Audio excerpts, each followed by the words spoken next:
It is a grim milestone. Today, Illinois passed 10,000 cases of COVID-19. That's the total after the state announces almost 1,500 new cases, the largest one-day spike since the outbreak began in Illinois less than 2.5 months ago. Governor Pritzker is frustrated. CBS 2's Mike Puccinelli explains why. He is live at the Thompson Center tonight. Mike?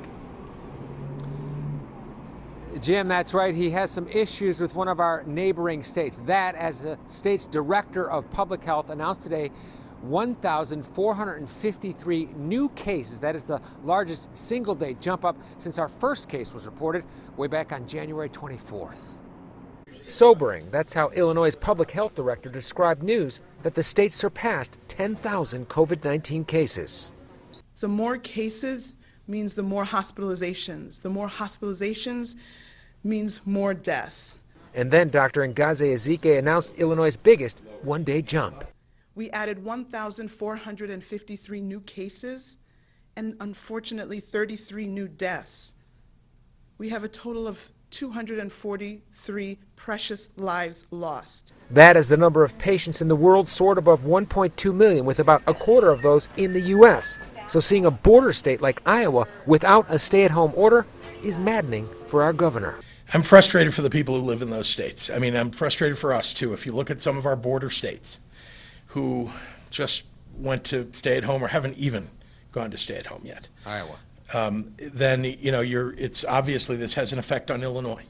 Iowa has about 700 cases, or less than a tenth of the amount of Illinois cases. If you did a side-by-side comparison of what we are doing in Iowa and what other states are doing, they are much the same.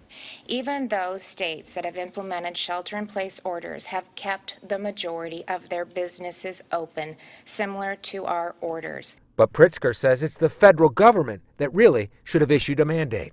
Well, I don't understand why the federal government has abdicated its role in leadership of addressing this virus. And he says he can't figure out why the president hasn't used the Defense Production Act to force American companies to build desperately needed personal protective equipment. We are at war, and we have the ability to produce PPE in this country and distribute it so that we have enough of it in every state as we need it.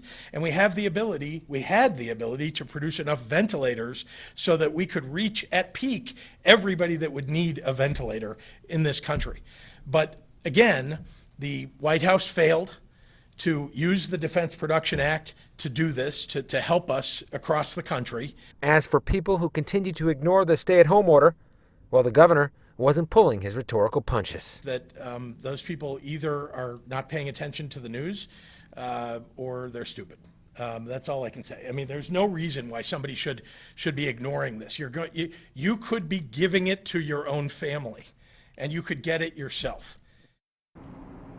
Now, the governor says you should wear a mask if you have one, and of course he says you should still practice social distancing. He says that is all the more important as the state is expected to hit a possible peak towards the middle of the month and thereafter. Reporting live in the loop, Mike Puccinelli, CBS 2 News. Jim? Thank you, Mike.